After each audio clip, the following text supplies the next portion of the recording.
Hi, my name's Kev and I've been a professional motorcycle instructor now for almost 29 years, and this next module that we're going to be talking about is group riding.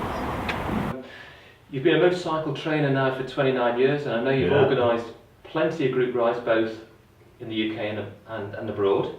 So what sort of advice would you give someone on pre-planning for the first time?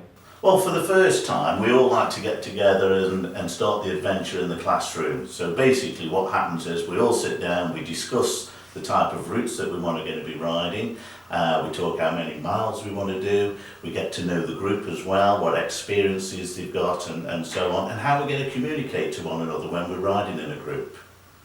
So from your experience, Kev, what makes a good group ride? A good group ride consists of having a good team working together who understands each other's abilities, how they're going to ride within the group, not necessarily putting always the best rider at front. He may want to be at the back because he's going to keep up better and so on. Understand the most important thing is we all need to arrive back home nice and safe. It's also important that we understand how much time we're going to spend out on the road. So perhaps we all decide that the maximum ride that we're going to do is about 2 hours. And then we take a break. Absolutely. Fatigue is a big one, yeah. We quite see often the guys who are a little bit advancing in their ages, they need to take a break more regular, you know, and just to recharge themselves before we set off again. So it's a good idea to set out your plan for your day, how many miles you're going to cover. It's probably wise to do between 150 to 200 miles within that day, 6 hours of riding with your breaks in between. And like I say, take into account the older rider as well, because fatigue does set in quite early there. So the route itself, if you're doing a fairly localised route, let's say we're going from the Midlands to North Wales or something like that, instead of riding out from say A to B and then returning from B back to A, that can sometimes lead into problems where everybody just wants to get back as quickly as possible because they've had the day out, and they tend to break the speed limits and things like that. So it's better to design a route that's going to take them in a circular route. So you're going off in one direction, but you're not returning back in that direction, you're coming back another way. What's the most common thing that, from your experience, that can go wrong? Well, when they're riding in a group, one of the things that could easily happen, if the group gets slightly split up, they could end up getting lost. We need to make sure that each rider understands exactly where they're going, so they've all got a map, so they know exactly where they're going, or they've got the GPSs set up.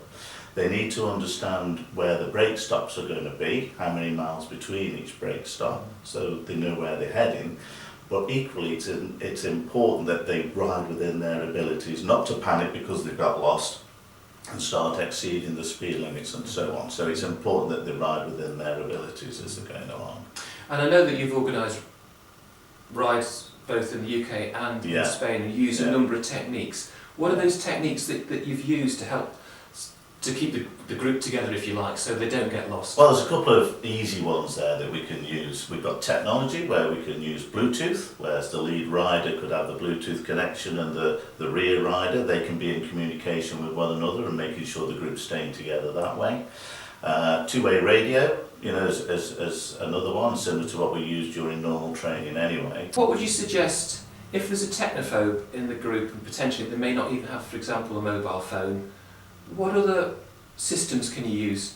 Right, what we used to do, and I still do it today as well, you know, once we sit down and we've spoken to the riders as a group, we talk about different ways of communicating to one another.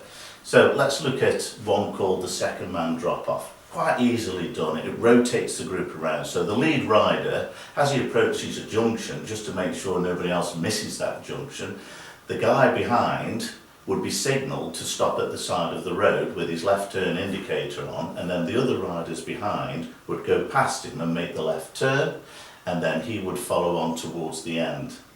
And then that's how it works. So it keeps rotating like that. So the rider who's in second might end up in fourth position and so on. And that's how it works. And it does work really well. Excellent. And needless to say, it's stating the obvious that you need to park it in a place that's safe. Oh yes, And you're not yeah. putting yourself I mean, in danger the and- lead rider has a lot of responsibilities when you know it's quite exhausting being a lead rider because you're not just riding for yourself. You've got to think about the other guys that are going on behind. So it's important as I'm approaching a junction, there is somewhere convenient for this rider to be able to stop to signal to the others that we're all making a left turn or a right turn or just following the road ahead. So it's important that this all gets sorted out at the first initial meetings that we have. From your experience, Kev, would you put your best rider at the front? No, we wouldn't put the best rider in the front. We would discuss within the groups who's got what abilities different riders have got, and it's always wise to make sure that the better rider is always further at the back because he's got a better chance of keeping up with the rest of the group anyway. The last thing we want is somebody who likes to be a little bit gung-ho, shall we say, who's going to lead the pack into dangerous waters. And so it's important that particular rider is somewhere set further back in the group.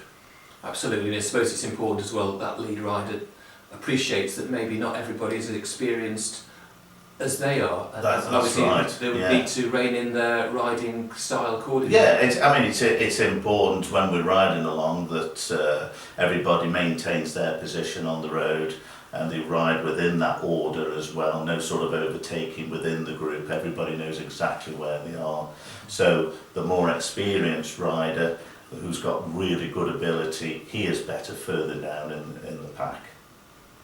Group riding can be very different to riding on your own. So what can riders do to stay safe? When a solo rider learns to ride and the passages tests and everything else, he becomes very used to working with systematic approach to junctions. So there's various systems that are built into these people so they can help organise the way they're going to deal with certain types of hazards. When you're group riding, those road positions and the way you think will still remain the same, but you develop what we call a staggered formation. So the first rider might be riding 2/3 of the way out within his lane, the next rider down will be about 1/3 away, and so on and so on. Now the distance that they need to leave between each other from a safety point of view is at least 2 seconds between the first rider and the third rider, because he's further behind, he's in the same line as the first one. Right, so you've got first rider and third rider would be 2 seconds apart. The second rider will be riding slightly closer, okay, and same with the fourth. So that keeps the group together. Now the thing that's important about all of this, work with your systematic approach to all your junctions, your hazards and everything else. So it's important that you're looking well ahead, try and anticipate what's going to be happening further down, so it's good observation further ahead. Then you've got to think about your immediate area. What's the second rider doing? What's the third rider doing? You can't focus on these riders because you're at risk of target fixation. So it's important that you use your peripheral vision to work with those riders in your immediate area. And then of course there's what's going on behind. Regular checks in your mirrors, are we keeping the group together? Because each rider has his own responsibility from a safety point of view. So it's important that they work with a good systematic approach to the way they're going to ride within that group. From your experience, Kev, when you're riding in a group, do motorists react differently to perhaps how they do when there's a single ride? Yes, I mean, if that particular group of riders is riding close to a vehicle in front, the driver of that vehicle could feel quite intimidated by seeing all these motorcyclists around them, and this could cause them to either suddenly brake and pull in on the left, which could then in turn into unsafe overtakes with oncoming traffic and cause all upset within the group as well. So I think it's important that each rider, especially the lead rider, is mindful of how these other road users are thinking about when they see a group of motorcyclists behind them as well. It's also important when you make an overtake, it's important that you make a safe overtake, that other riders are perfectly capable of completing themselves. It's no good making a fast overtake that you thought that's safe, and then the next rider's trying to follow you through and you're putting them into an unsafe environment. So when you're group riding, there might be less overtakes being done, more focusing on the fact that you're just keeping the group together. You know, so yes, it does affect other roads if you ride too closely to them.